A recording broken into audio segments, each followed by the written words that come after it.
Amém? Abra sua Bíblia na carta de Paulo aos Colossenses, capítulo 2. Nós vamos ler do versículo 1 até o versículo 8.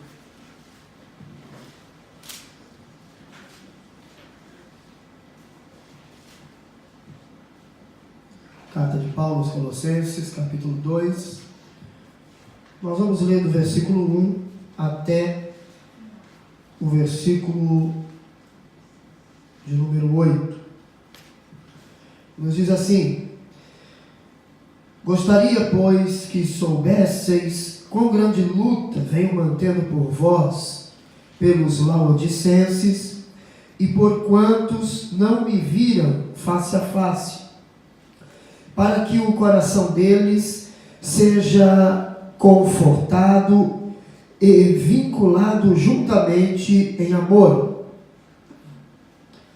e eles tenham toda a riqueza da forte convicção do entendimento, para compreenderem plenamente o mistério de Deus, Cristo, em quem todos os tesouros da sabedoria e do conhecimento estão ocultos. Assim digo, para que ninguém vos engane com raciocínios falazes, pois, embora ausente quanto ao corpo, contudo em espírito estou convosco, alegrando-me e verificando a vossa boa ordem e a firmeza da vossa fé em Cristo. Ora, como recebestes Cristo Jesus, o Senhor, assim andai nele radicados e edificados e confirmados na fé, tal como fostes instruídos, crescendo em ações de graças. Cuidado que ninguém vos venha a enredar com sua filosofia e vãs sutilezas, conforme a tradição dos homens, conforme os rudimentos do mundo e não segundo Cristo. Amém? Podem sentar?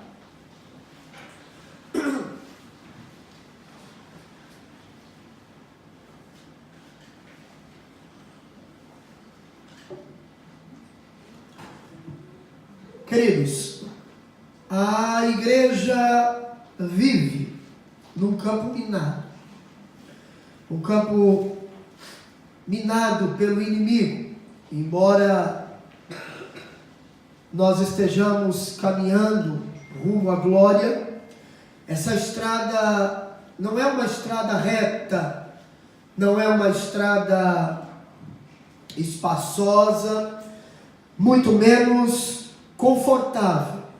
Nós temos uma luta, nós temos uma batalha, nós vivemos e estamos caminhando por uma estrada sinuosa, cheia de perigos, mas embora haja perigos nessa estrada, embora a estrada ela traga algumas dificuldades, nós temos uma certeza. Mesmo tendo muitos inimigos nessa caminhada, nós temos uma certeza. A certeza de que nós vamos chegar aonde Deus tem proposto que cheguemos.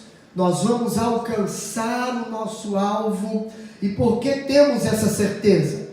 Porque nós marchamos segundo os princípios da palavra de Deus. Nós marchamos sustentados pelas mãos do Senhor, que nos guia, que nos orienta, que nos guarda, que está conosco.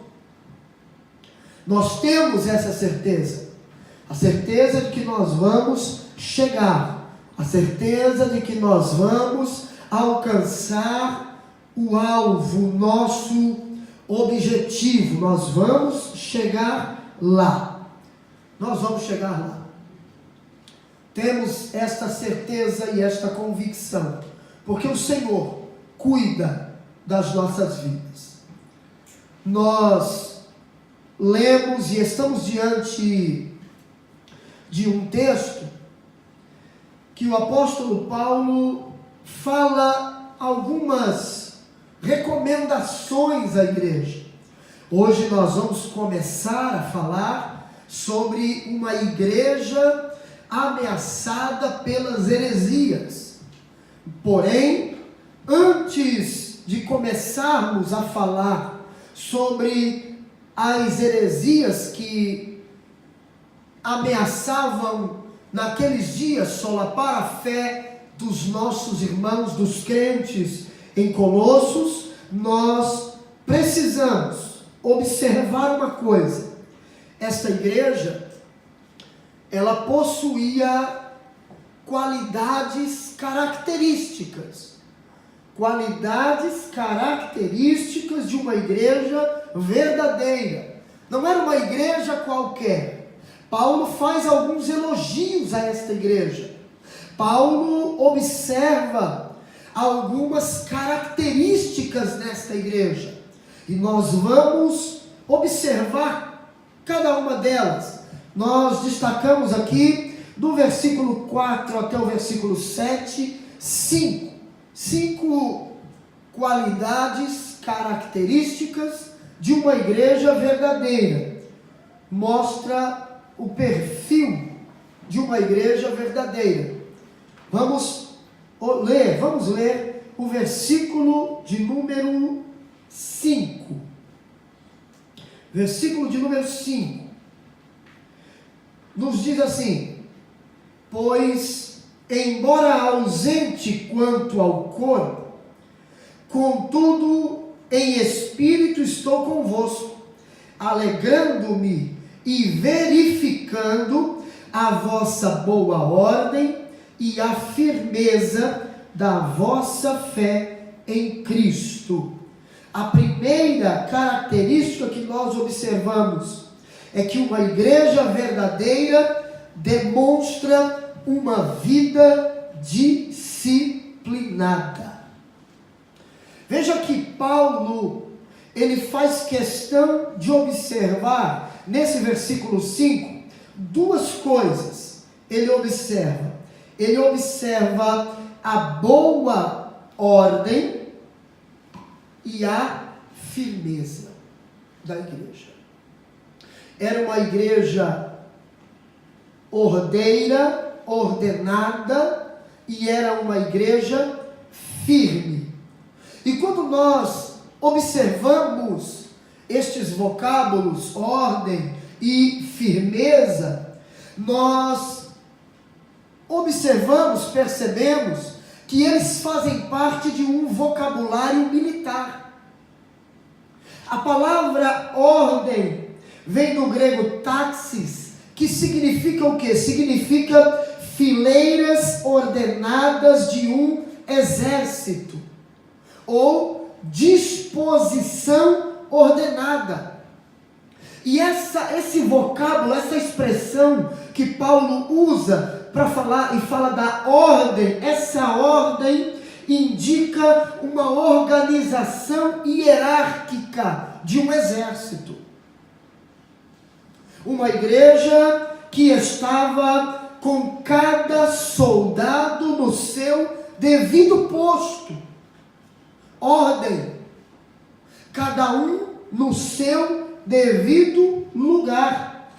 E a igreja, da mesma maneira, deve assemelhar-se a um exército ordenado em fila. De que maneira? Cada soldado no seu devido lugar, cada um na sua posição, cada um no seu canto, fazendo o seu trabalho, disposto cada um a trabalhar e a fazer o seu trabalho, subordinado a uma ordem, a uma liderança, a uma voz de comando. Veja que o exército, num pelotão, existe um comandante. A igreja, da mesma maneira, existe uma liderança. Mas a igreja universal, ela tem uma liderança, que é Cristo, o cabeça da igreja. A igreja universal, ela precisa ser regida pelo cabeça, que é Cristo. Quanto igreja local, quanto fisicamente falando, a igreja que nós vemos, aonde estamos, ela existe uma liderança. E cada um que estamos envolvidos nesta obra e fazemos parte desta igreja, estamos subordinados a essa liderança. Mas quando falamos de igreja universal, como corpo de Cristo, corpo místico de Cristo, nós estamos todos subordinados a uma liderança. E quem é a liderança suprema, maior da igreja? Cristo. Ele é o sumo pastor. Ele é quem lidera. A igreja é comparada a um exército. Agora veja que Paulo não só fala da ordem, mas ele fala da firmeza dessa igreja. E quando nós observamos a palavra firmeza, ela vem de estereoma, que quer dizer o quê? Significa o quê? Um baluarte sólido. Uma falange inemovível. Não se mexe, firme. Ela está pronta para receber o impacto do inimigo e não recuar. Não recuar.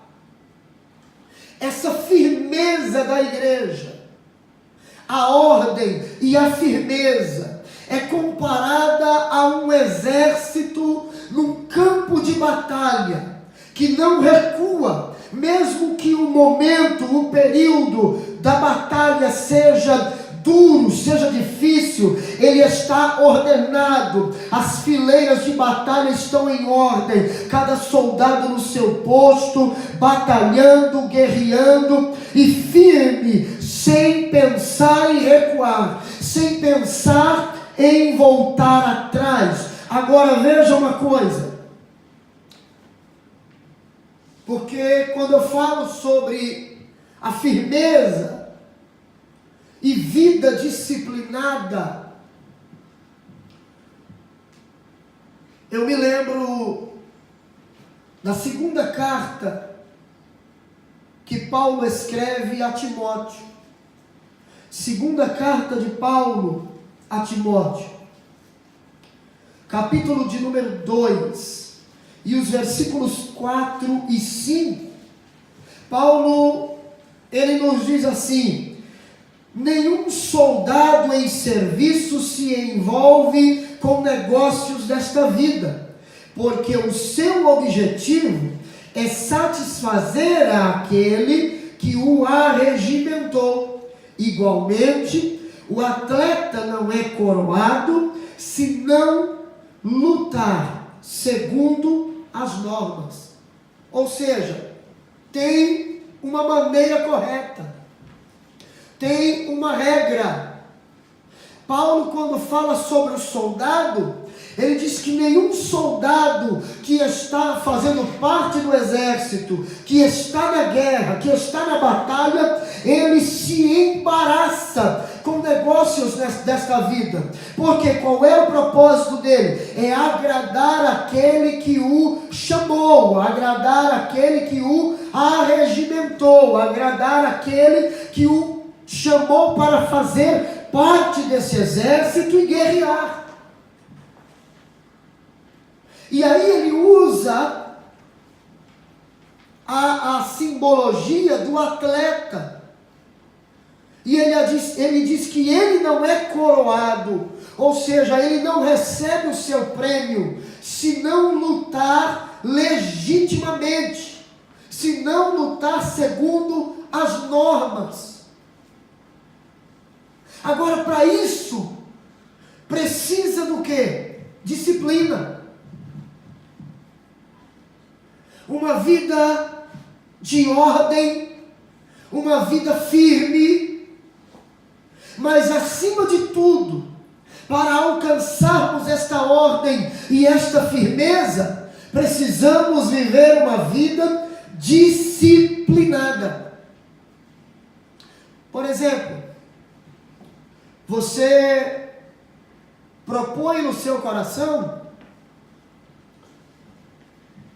que você quer crescer espiritualmente, então você propõe no seu coração ler a Bíblia todos os dias, 1 hora, e orar a Deus todos os dias 1 hora, ou seja, você vai dedicar 2 horas do seu dia a Deus, para orar e ler a Bíblia, porque qual é o seu propósito? Crescer na graça, crescer no conhecimento. Mas para você alcançar o seu objetivo, você vai ter que ser disciplinado. Por quê? Porque inúmeras situações vão surgir para tirar você do seu propósito, para demover você do seu intento, do seu objetivo. Então você vai ter que dizer o que? Não, o meu propósito é esse, então eu não vou sair disso. Eu não posso, vai me atrapalhar. Eu tenho todo o tempo do mundo depois destas 2 horas. Antes disso, não. Outro exemplo bem simples, esse é legal. As irmãs que têm o costume, né, que é legal de dizer, vou fazer regime, vou fazer dieta esse ano, daieto. Vai ter que fazer exercício. No mínimo, uma caminhada. Vai ter que regular a alimentação. Vai ter que fechar a boca. Vai ter que cortar doce.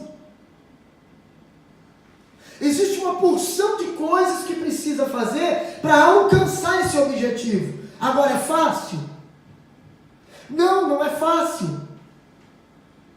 Você senta com os amigos para comer. E quando você está de dieta, só aparece gente para te convidar para o restaurante. Quando você está de dieta, ninguém te convida para orar e jejuar. Só te convida para ir para o restaurante comer. E você tem que ter o firme propósito. Vão comer pizza, você come um pedaço. Aí você vê um monte de gente comendo 3, 4, 5, 6... mas você está firme no seu propósito. Você tem um propósito de ler a Bíblia durante 1 ano, ler a Bíblia toda. Você vai ter que ter uma vida disciplinada para isso. E era isso que Paulo estava elogiando nessa igreja, a ordem e a firmeza, como de um verdadeiro exército. A verdadeira igreja, ela demonstra uma vida disciplinada. Quero aprender a palavra de Deus. Então você se dedica para ler a Bíblia, estudar a Bíblia, estar nos cultos para aprender a palavra, estar na escola bíblica. Se dedica a ler a Bíblia todo dia, a ler um bom livro, uma boa literatura, porque você quer crescer no conhecimento. Então você tem que ter uma vida disciplinada. Segundo, no versículo 6, ora, como recebestes Cristo Jesus, o Senhor, assim andai nele.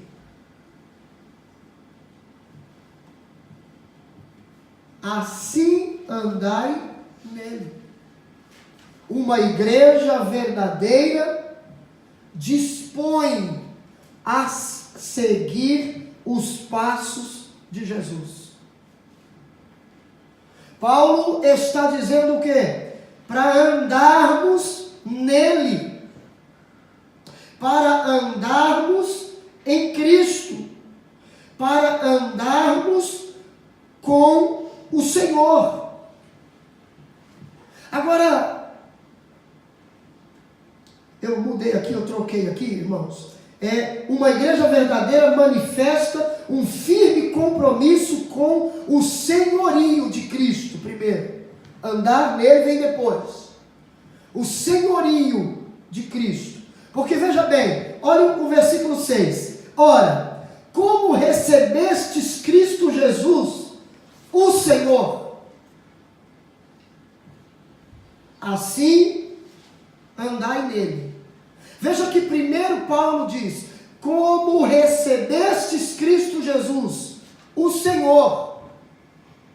E esta expressão, o Senhor, ela está entre vírgulas. E na língua portuguesa você sabe que tudo aquilo que está entre vírgula está em destaque no texto. É para chamar a atenção. Se nós recebemos Cristo Jesus, o Senhor, ser cristão é receber Cristo como Senhor.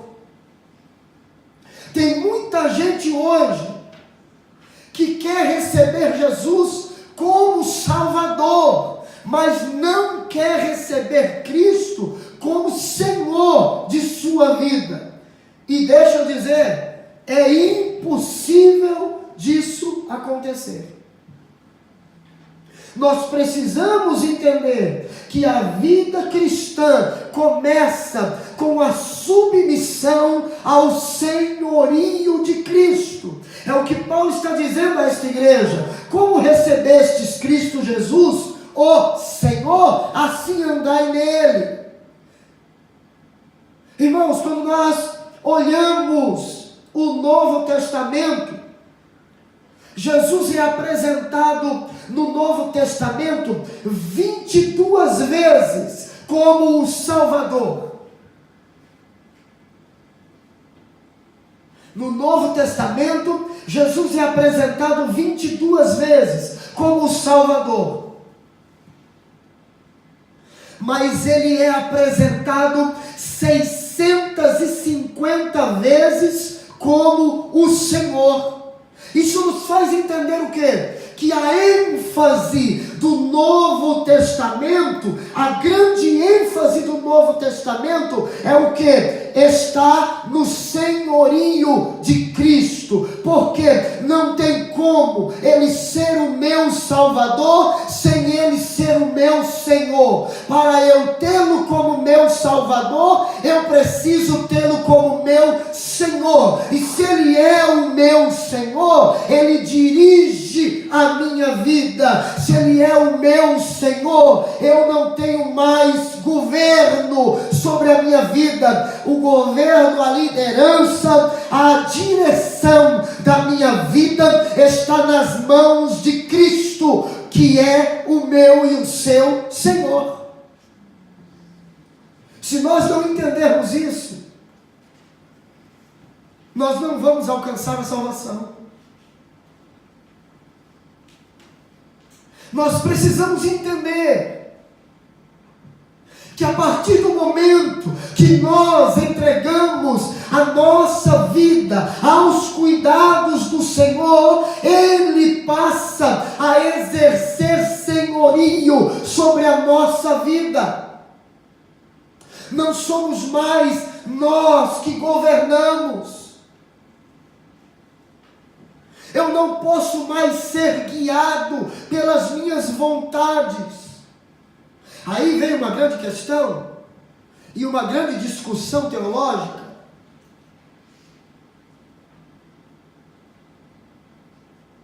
O crente tem o livre-arbítrio ou não?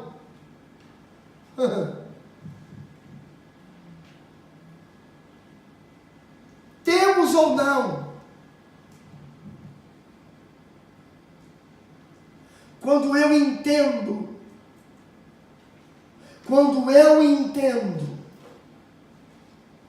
que Cristo é o Senhor da minha vida, eu coloco o meu livre-arbítrio subordinado à vontade dele. Eu digo: Senhor, isso é o que eu quero, mas o que o Senhor quer? Seja feita conforme a tua vontade, não a minha. O próprio Jesus, quando estava orando no Getsêmani, Jesus disse isso: Pai, se possível for, passa de mim este cálice de sofrimento, todavia não seja feita a minha vontade, mas a tua.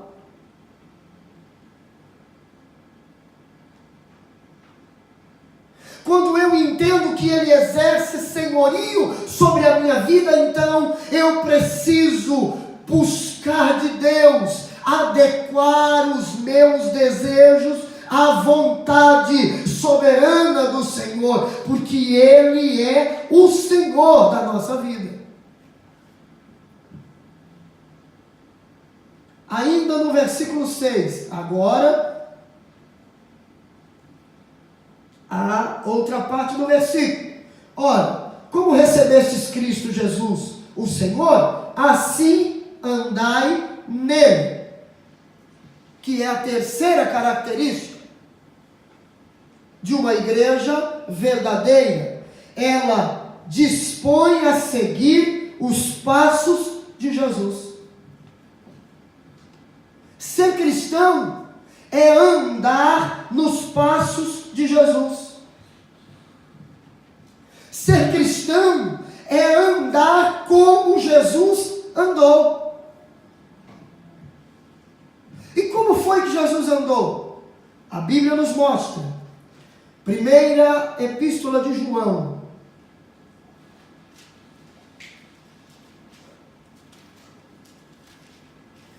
Primeira de João, capítulo 3, do versículo 1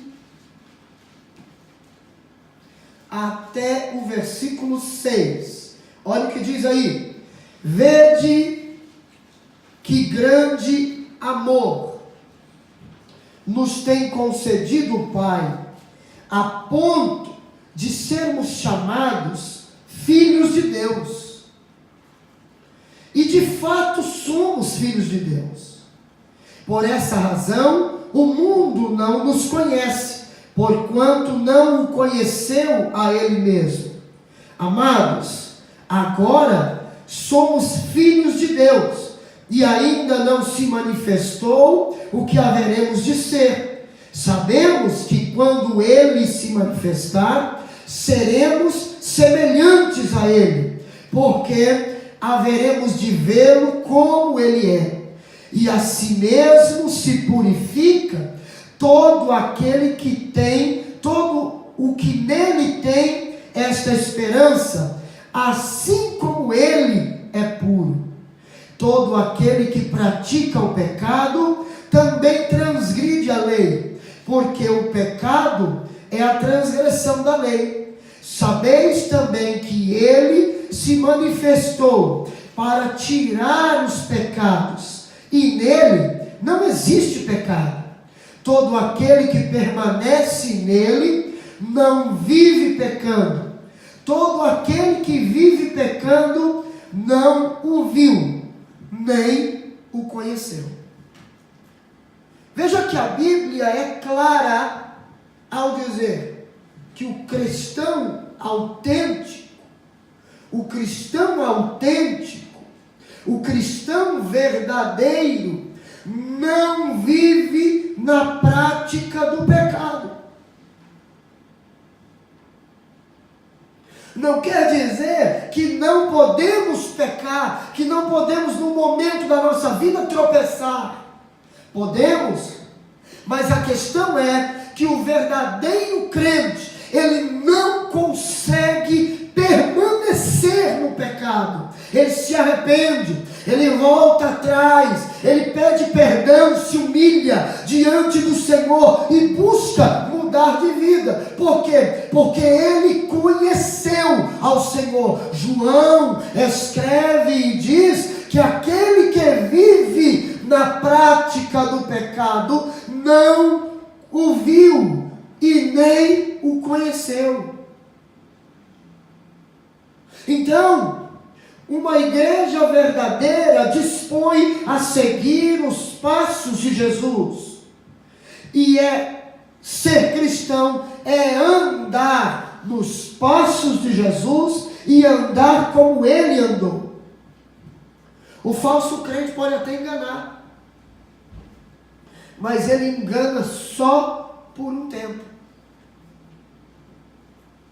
Paulo diz que Demas amou o mundo e abandonou a fé. Paulo diz, olha, Demas amou o presente século e foi embora para Tessalônica. Tessalônica, naqueles dias, era como o centro de Tóquio para nós aqui, cheio de atrativos, cheio de coisas que satisfazem a carne. Você chega ali em Roppongi, aonde a prostituição é escancarada, aonde as drogas estão transcorrendo diante dos olhos de todos. É um prato cheio para quem quer satisfazer a carne. Tessalônica daqueles dias era semelhante a Tóquio nos nossos dias, para nós aqui no Japão. Aí Paulo diz, Demas amou o presente século e foi embora para Tessalônica, me abandonou.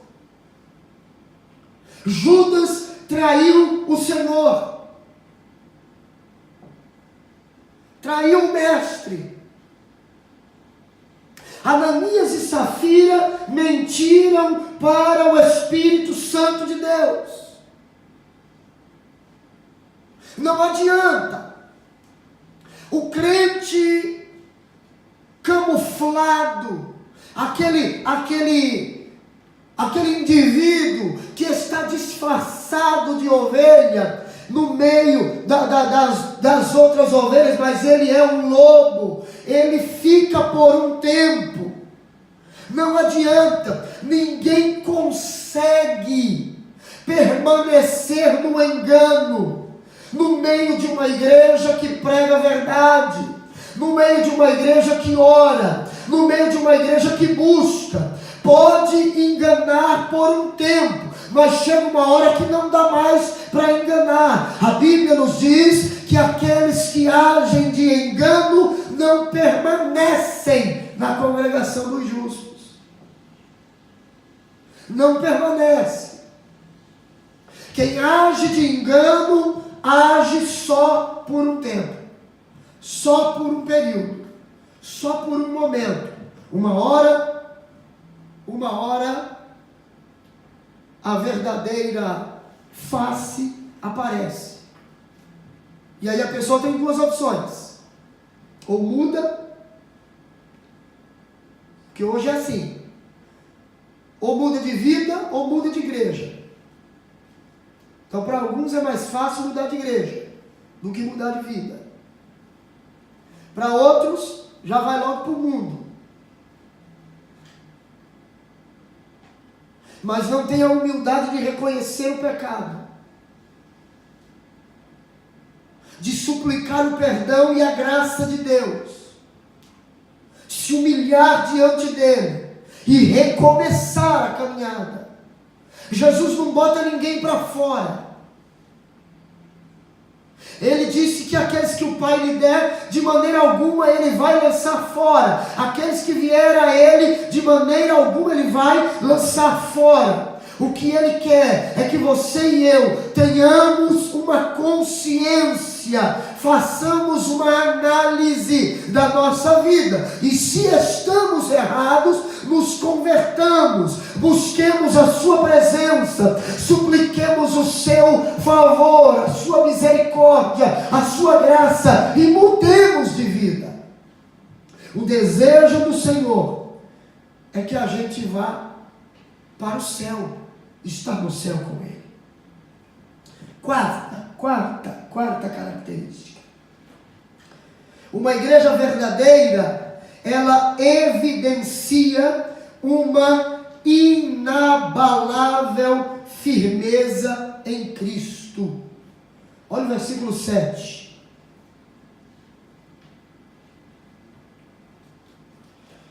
Versículo 7. Nele radicados e edificados e confirmados na fé, tal como fostes instruídos, crescendo em ações de graças. Isso aqui é tremendo. Porque Paulo vai usar algumas metáforas para evidenciar a nossa estabilidade e a nossa firmeza inabalável em Cristo. Veja.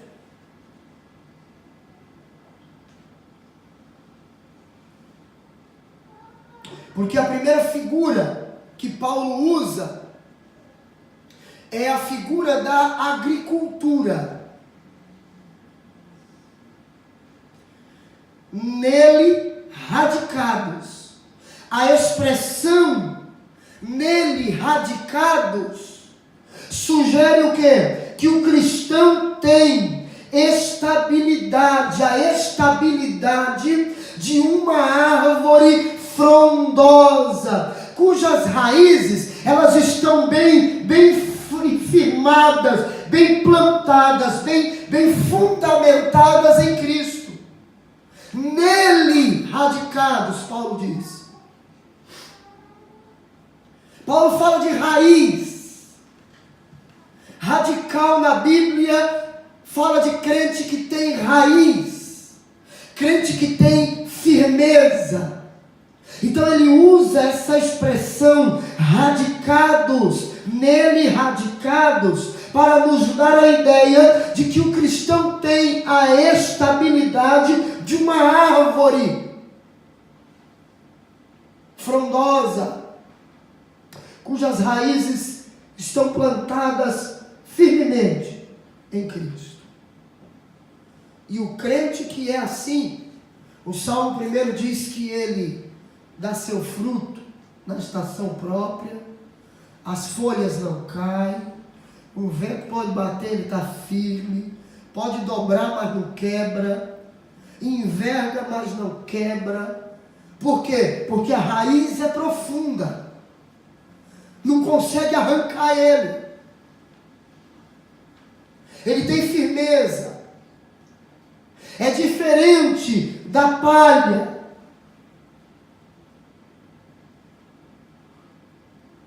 Da palha que o vento espalha, que o vento leva para longe. Crente que tem raiz é diferente daquele crente palha. A Bíblia mostra que o crente palha é aquele que é levado por todo vento de doutrina. Ele aprendeu uma coisa aqui, baseado nas Escrituras, baseado na Bíblia. Aí aparece um outro ensinamento lá. Aí ele diz: é verdade, aquele lá que está certo. Aí esquece tudo que aprendeu aqui e vai aprender coisa nova lá. E a coisa nova que está aprendendo lá não tem fundamentação nas Escrituras. Tem muita gente que observa e entende errado Oséias. É Oséias 6 que diz: conheçamos e prossigamos em conhecer ao Senhor. que Oséias usa 2 vezes a expressão conheçamos. Ele diz conheçamos e prossigamos em conhecer. Veja bem, conheçamos fala de um primeiro contato, de um primeiro conhecimento. Quando você era novo convertido, quando eu era novo convertido, entregamos a vida para Jesus lá no Brasil, tivemos os primeiros ensinamentos com os nossos pastores, conhecemos. Aí quando você vai amadurecendo um pouco na fé, você pega aqueles ensinamentos que você aprendeu e você vai vendo que tudo aquilo que você aprendeu está fundamentado nas Escrituras.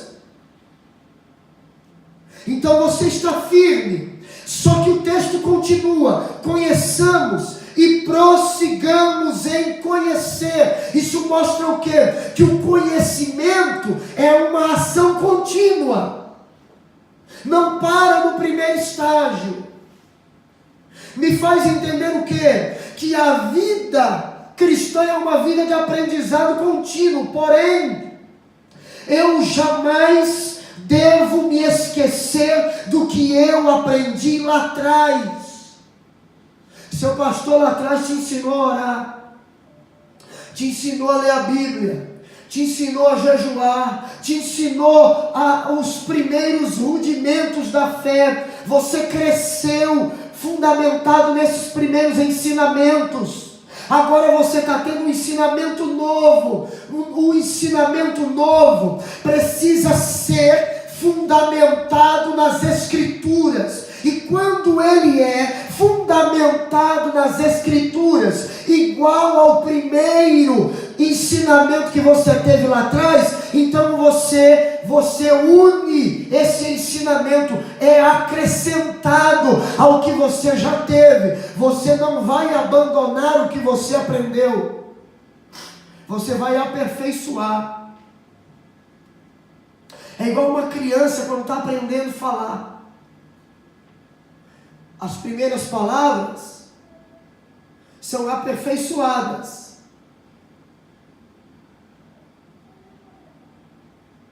E ele vai num aprendizado contínuo. Está aprendendo a andar. Ele dá um passinho e segura.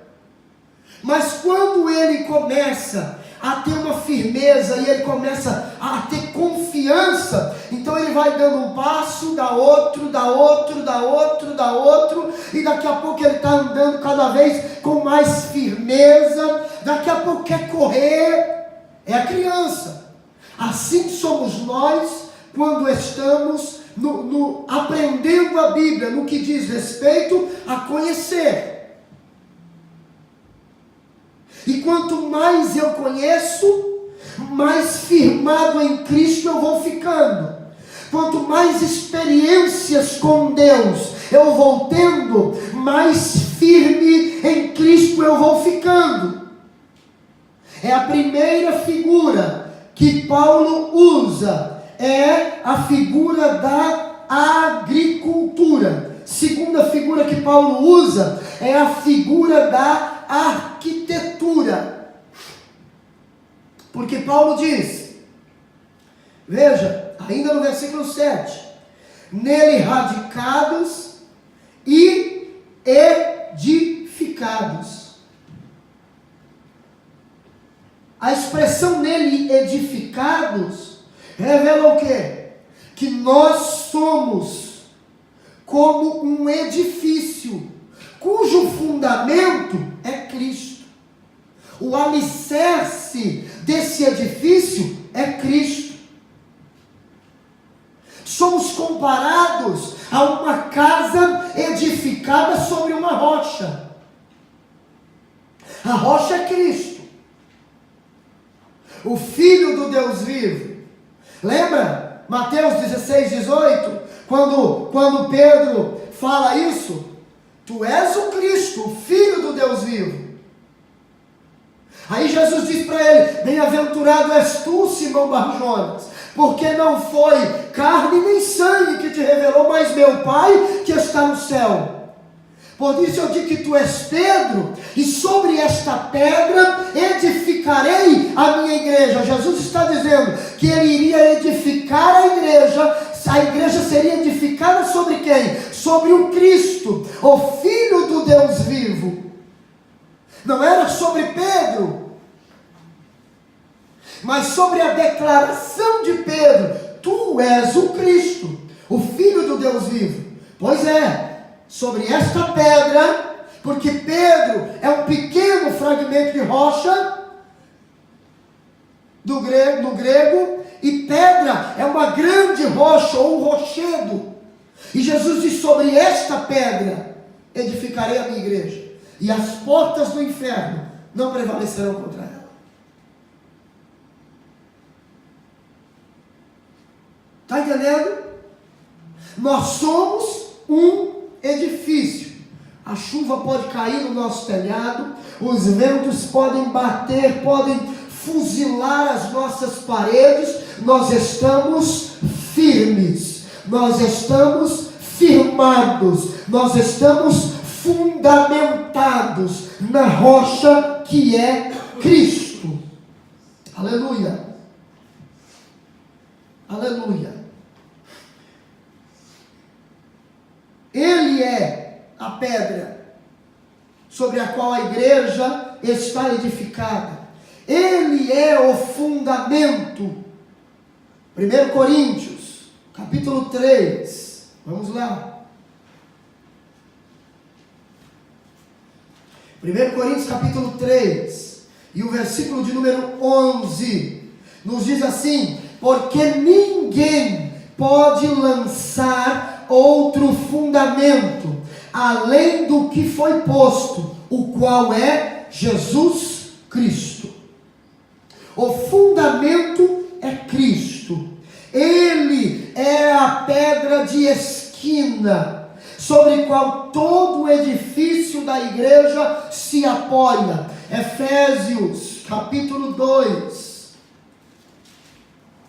E o versículo de número 20, 19 e 20 diz assim: assim já não sois estrangeiros e peregrinos, mas concidadãos dos santos, e sois da família de Deus, edificados sobre o fundamento dos apóstolos e profetas, sendo ele mesmo, Cristo Jesus, a pedra angular. A pedra angular era uma pedra que os edificadores rejeitavam, porque ela era mais ou menos uma espécie de um triângulo, no formato de um triângulo. Então ela não dava encaixe aonde eles queriam pôr, no meio, para dar. Só que ela tinha dentro de toda a construção, ela tinha um lugar certinho para ela encaixar. E todo o peso daquela coluna, daquela construção, estava sobre esta pedra de esquina, essa pedra triangular. Toda a igreja está fundamentada nesta pedra angular, que é Cristo. A igreja não está fundamentada em homens. A igreja não está fundamentada no maior pastor ou teólogo ou conhecedor das escrituras que possa ter nos nossos dias. A igreja não depende de homens para continuar e avançar nesta terra. A igreja depende de Cristo. Ela está fundamentada em Cristo. É em Cristo que nós crescemos, que nós somos edificados. Terceira figura que Paulo usa é a figura da pedagogia. Veja,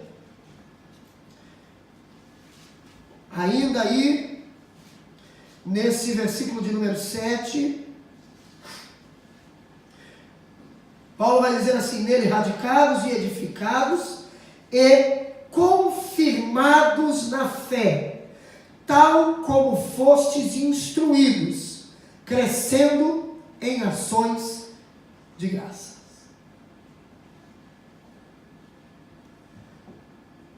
Os verbos que estão aí, confirmados e instruídos, sugerem que a vida cristã, ela é como uma escola. Todo dia nós aprendemos uma lição nova. Todo dia nós temos uma experiência diferente com Deus. Todo dia nós temos algo para aprender. Todo dia. Todo dia nós temos uma lição com Deus. Todos os dias Deus quer nos ensinar algo. Porque o propósito de Deus é que a gente amadureça. O propósito de Deus é que a gente cresça. É que a gente aprenda para alcançarmos a maturidade. Para chegarmos no nível que Deus quer que a gente chegue. Essa escola, como toda escola, exige de nós dedicação. Exige da gente disciplina. Exige da gente determinação. Exige da gente sensibilidade. Nós precisamos ser sensíveis à voz de Deus. Surge uma situação na fábrica, lá onde você trabalha, a primeira coisa que você quer é trocar de emprego. Não aprenda a lição que Deus quer te ensinar lá dentro. Não, pastor, mas é um fulano ou uma fulana que está pegando no meu pé, não tem problema. Talvez isso aconteceu num outro lugar e você fugiu da lição. Fugiu da escola. Agora você tem que aprender.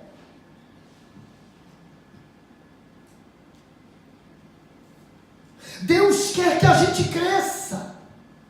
Deus quer que a gente amadureça. Deus quer que nós venhamos aprender as lições que Ele tem para nós.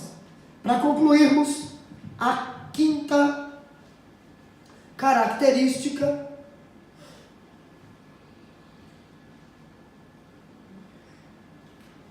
é uma igreja verdadeira. Ela manifesta efusiva gratidão a Deus.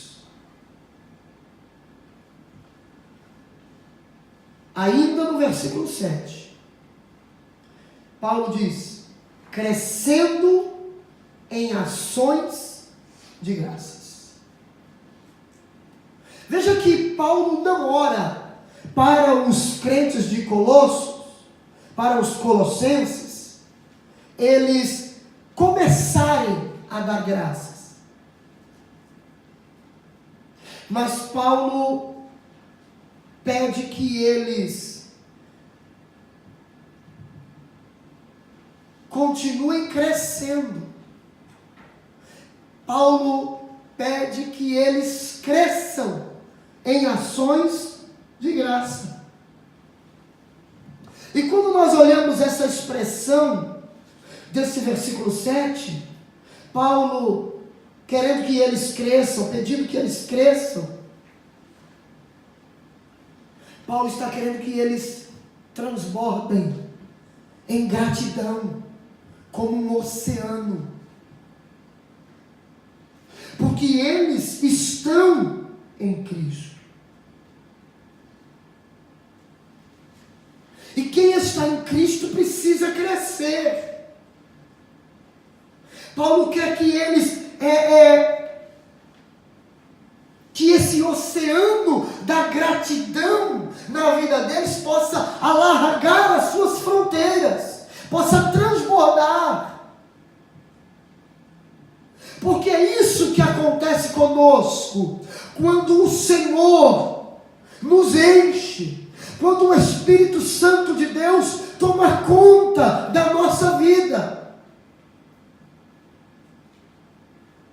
Nós começamos como uma fonte, quando cremos em Cristo, começamos como uma fonte, essa fonte é aberta dentro de nós,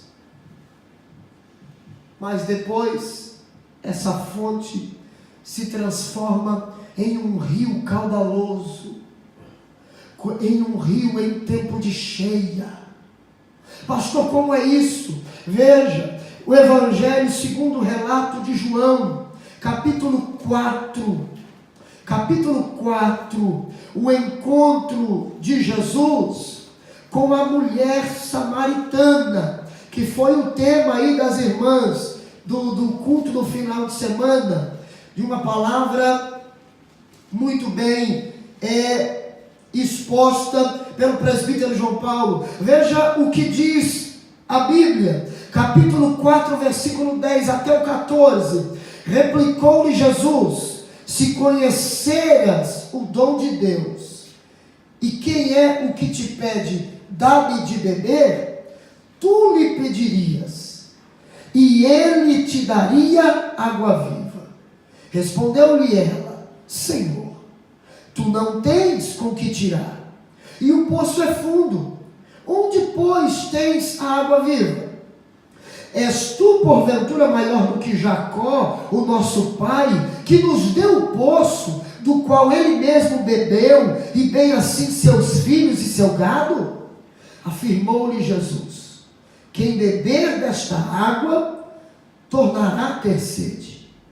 Aquele, porém, que beber da água que eu lhe der, nunca mais terá sede. Porque, pelo contrário, a água que eu lhe der, será nele uma fonte a jorrar para a vida eterna. Jesus está falando de uma fonte. Quem crê nele faz brotar dentro de si uma fonte. Uma fonte. Agora veja o que ele diz no mesmo Evangelho.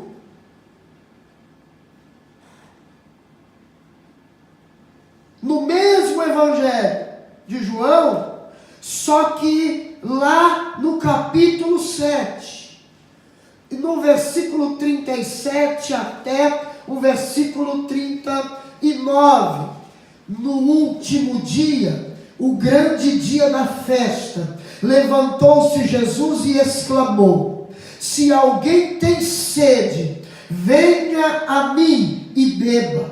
Quem crer em mim, como diz a Escritura, do seu interior fluirão rios de água viva. Isto ele disse com respeito ao Espírito que haviam de receber os que nele crescem, pois o Espírito até aquele momento não fora dado, porque Jesus não havia sido ainda glorificado. Mas veja que quem crê em mim, versículo 38, como diz a Escritura, do seu interior fluirão rios de água viva. No capítulo 4 é uma fonte para aquela mulher. Jesus está dizendo, falando de uma fonte, mas aqui no dia da festa, e supõe-se ser a festa dos tabernáculos de Levítico 23, 36,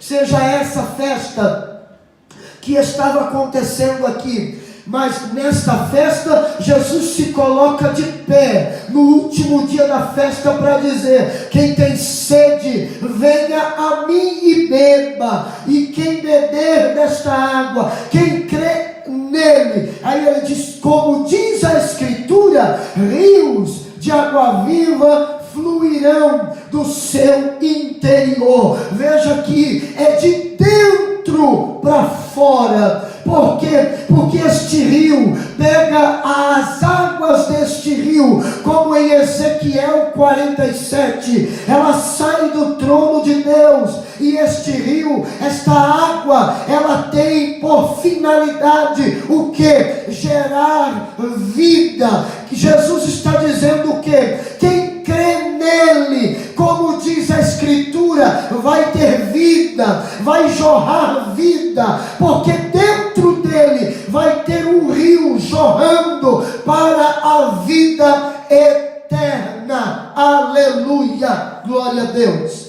Fica de pé, por favor.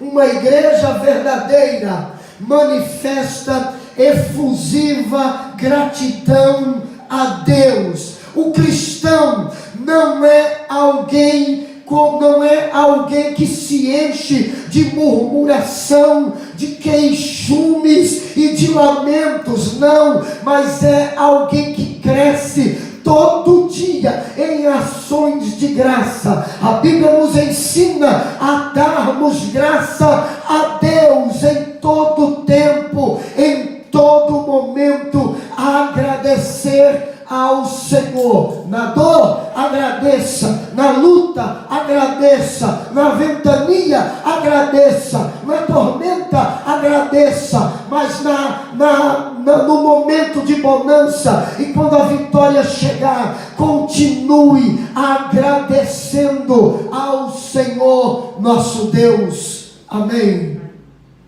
Aleluia.